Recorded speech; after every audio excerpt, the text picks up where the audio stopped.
This is not the first time Pakistan has presented evidence. We've presented dossiers before, but much of our diplomacy on this issue of India's direct sponsorship of terrorism in Pakistan has been behind closed doors with major partners, with others.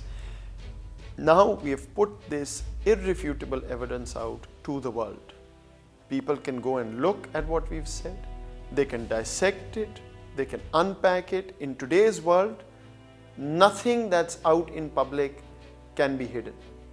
You can look at it, you can play with it, you can identify and expose holes, do whatever you like. And when you reach the conclusion that what Pakistan is saying is 100% accurate, then the world must compel India to stop. Because if the world doesn't, then I'm afraid peace and stability in a nuclear region is not the priority. And if it's not, then I'm not sure where it will be. Show me another country that has gone to this extent to unearth somebody else's terrorism. What does India do? There's a bullet fired in India, and the next moment Pakistan is blamed, and this group and that group. It's a playbook. We've taken time, we've invested effort, it's months and years, and today what we've presented, Pakistan stands by it to the T. If there is any conversation to be had, we're available.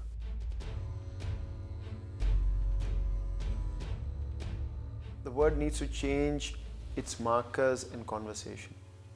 If you remember, I did an interview a month or so ago with an Indian media channel, and the conversation there was, oh, Pakistan wants Kashmir, talks about Kashmir, and India talks about terrorism. And I said, no, actually, Pakistan wants to talk about Kashmir and terrorism.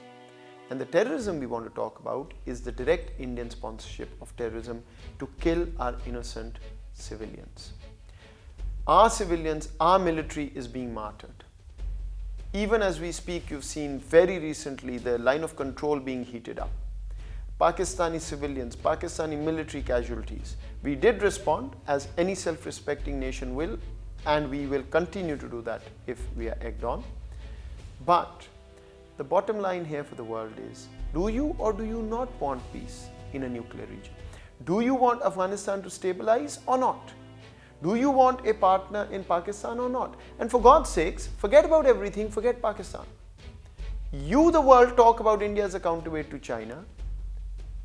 India is imploding from within. This is the response India has to its own internal problems. I don't know what benefit the world gets if this region does not become peaceful, and if India is not compelled to act as a responsible state. Right now, by every definition of international law, India is a rogue state. Nothing short of that.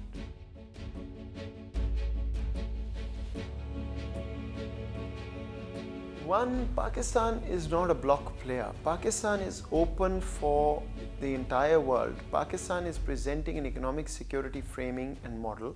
Pakistan wants the world to see it as an economic base, an economic hub, a hub for connectivity. How do you connect in South Asia when the largest country in the region is at war or has made upset every single neighbor? How do you talk to that partner? How do you move forward? How does China talk? How does Nepal talk? How does Bangladesh talk? It's not possible that the entire region has gone bonkers over the past year. The only possibility is there's one country that's gone rogue. And if you're talking about India as the counterweight for China, let me tell you very clearly, a counterweight needs to have some legs to stand on. When a counterweight is legless, when it's imploding, when it's breaking, when it's on a suicidal path, I don't know what counter we're talking about. I mean, this kind of moment for our eastern neighbor, I think the only one they're countering is themselves, and if that's where they want to go, it's very unfortunate, but good luck to them.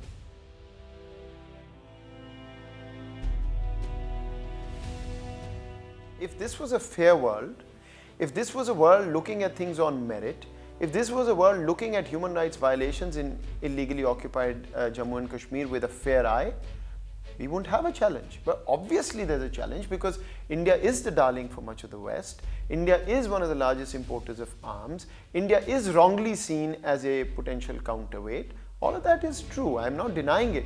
All I'm saying is We have a case to make, which we will make proactively with as much effort as we can expend towards it.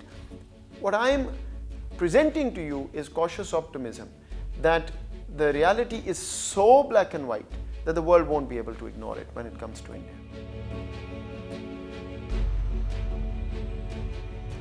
We've been too shy in the past. I think we've trusted that the good offices of the world will actually look at the moral and ethical side of this. I think we need to be more proactive. We will. I think we need to call a spade, and we will continue to do that, inshallah, till our viewpoint is heard.